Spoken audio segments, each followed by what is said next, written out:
Well, because we had Locke Adair here on the podcast to talk about the criminal justice question, I thought it'd be great to do a bonus episode for our honor students or just others who are interested in the practice of law. When you practice law, what sort of law do you do? So I started off just doing commercial litigation. So what does that mean? Representing businesses in court. So businesses suing an individual, businesses suing each other, breach of contract, fraud, breach of fiduciary duties. And then that was in Dallas, Texas, where I did that. Did that for 2 years and then moved back home to Arkansas and have been practicing in criminal, family law, commercial litigation, real estate. It's just blown wide open to anything that I'm interested in. I'll jump on and take. But you do litigation. I've heard you say before, you do the kind of law, whatever it is that gets me in front of a judge. Is that right? Yeah, if it's in front of a judge, I could be right there with them. So, but lots of lawyers never go in the courtroom. They don't encounter judges. Is that right? That's right. Yeah. So they could be transactional lawyers is kind of the traditional. You got litigators, you got transactional lawyers where they're, doing a bunch of wills, deeds, closing real estate, advising companies or whatever. Yeah, general counsels, but they won't go in front of a judge, or they might be like running for some sort of they have some sort of political aspirations or something like that. So when you were a student at Harding, what did you study? I was a general studies major the last semester that when I graduated, but for 3.5 years I was a Bible major. 3.5 years of Bible major, then kind of general studies. To graduate on time. And then law school? What made you think, I think I'll go to law school? Yeah, so I actually taught and coached for a year at Augusta, a small rural school in Arkansas. Coach basketball? Coached basketball, yeah. Junior high boys, head basketball coach, assistant for the senior boys. Taught math and history. And I really loved my time at Augusta, and I read the book Just Mercy by Brian Stevenson and was really inspired by that story. My mom gave me the book, and I kind of just threw out, maybe law school would be interesting. And my mom said, "I'll pay for you to take the LSAT if you take it." And I was so frugal, there's no way I was going to pay for that. Anybody who knows Locke Adair knows this guy's tighter than bark on a tree when it comes to money. Yeah, I wasn't about to pay $300. But my mom, I was like, okay, whatever. And so just kind of on a whim, I take the LSAT and hardly studied, like at all. Maybe 2 weeks, like 4 months before the LSAT. And then I almost didn't go take the LSAT. I was like, we had a basketball tournament the whole week, junior high and senior high. Yeah. Every single night. Didn't get back till past midnight. And then I have the LSAT Saturday morning, and I told my wife, I'm like, I'm not doing this, but she's like, it's already paid for. So she drove, and I studied on the way for the first time in a few months. I never studied the writing portion, didn't even do any practice writing questions, and got into the one school I applied. Honor students, this is not the way to conduct your careers. Oh, no. Yeah, it's exactly how you conduct your careers. But you did get into a law school. You did well enough to get in somewhere. Yeah. And you're down at Faulkner University? Yeah, that's the one school I applied to. Mike Williams was the president at the time of Faulkner University, and he was like, you should check it out. And I didn't know any lawyers growing up. I didn't have a concept of law schools and ranking. I thought there was Harvard and everything else. So turns out Faulkner's unranked, and that's how someone like me can get in. But I loved it, and my whole identity flipped in law school. Tell me about that. As someone who doesn't study and didn't prepare for the LSAT and graduated with a general studies degree, I didn't really care a ton about school, undergrad. But in between undergrad and law school, I got married, and we were pregnant with our first going into law school. So now my actions had consequences outside of me. Like now they affected directly my People wife you cared and about, my yeah. son.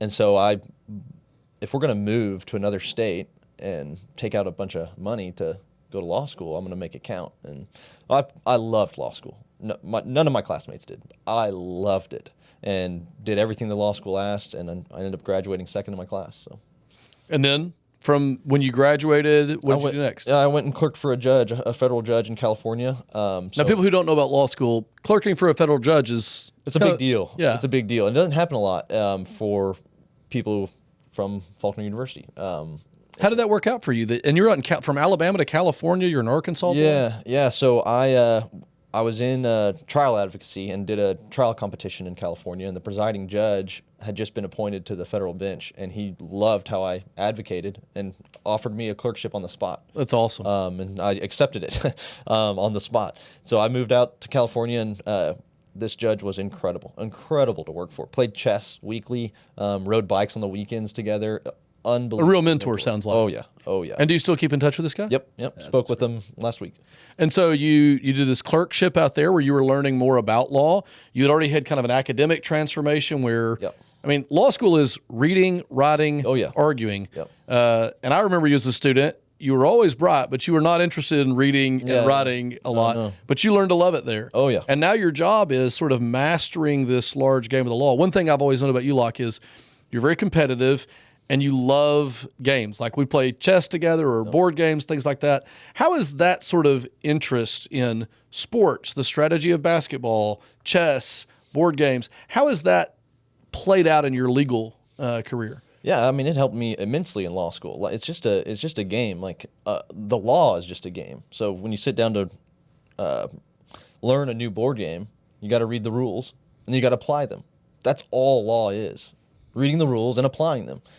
And then you get in a dispute about the rules in a game, like everyone does in every single game, whether you can do this or not.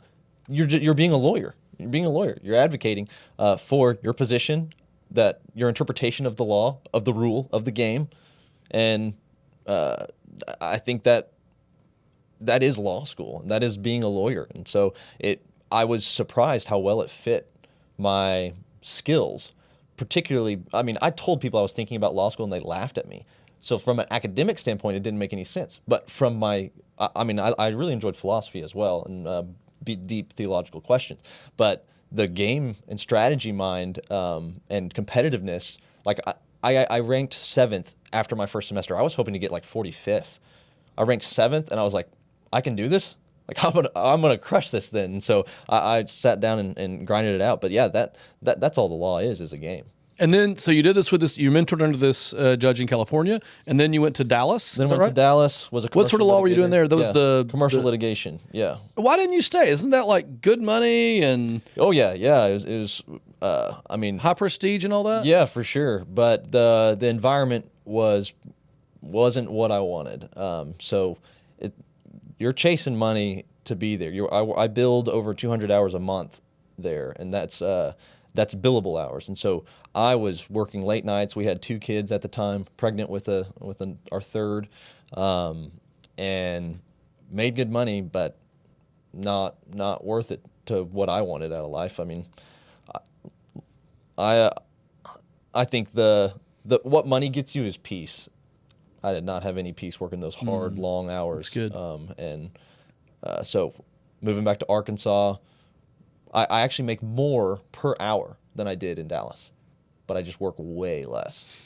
And you're still doing the stuff you love. You're still doing law. Yeah. Tell me about what you're doing at Harding now. And I'm especially thinking about students who are listening to this who may be interested in, or they listen to this and they go, oh, I never considered law school, but I like games. I like strategy and such. Maybe this is something. What do you do here, and what would you say to students who are maybe hearing this and open to the idea of it? Yeah, so I'm a professor, assistant professor here. I teach 2 classes in the spring, 2 classes in the fall. Spring, I teach criminal procedure and evidence. In the fall, I teach foundations of law and criminal law. Foundations of law is something I'm very excited to be teaching here. I studied under professor in law school who taught foundations of law. He wrote the textbook for it. He's a natural law lawyer, graduated from Notre Dame, excellent professor. But you go from the Code of Hammurabi and Moses, Paul, Thomas Aquinas, Aristotle, Plato, Socrates, John Locke, Bentham, Mill. I'm really excited to teach that class. But so I advise students in navigating Harding and in a direction towards law school if they want. And as far as what I would tell students, like, you are capable. You are so capable to crush law school. If you have an interest, I would be devastated if someone didn't go to law school because they didn't think they were good enough or capable. It's just not true. It's not true. You can crush law school and you can pass the bar and you can become an attorney if you want. And so what I would say is know that you can do it. Know that you can do it because you can. You're very capable. You've gotten this far. You can crush law school. Well, I think that's inspiring. And of course, I'm just so proud of you and love having you on the show. But I'm super excited that our students have access to meet somebody with an unusual story like yours, but one that says just what you were just saying, you can do it. So thanks again for being on the podcast, and look forward to our students connecting with you more. Yeah, I appreciate it. Thank you guys for listening.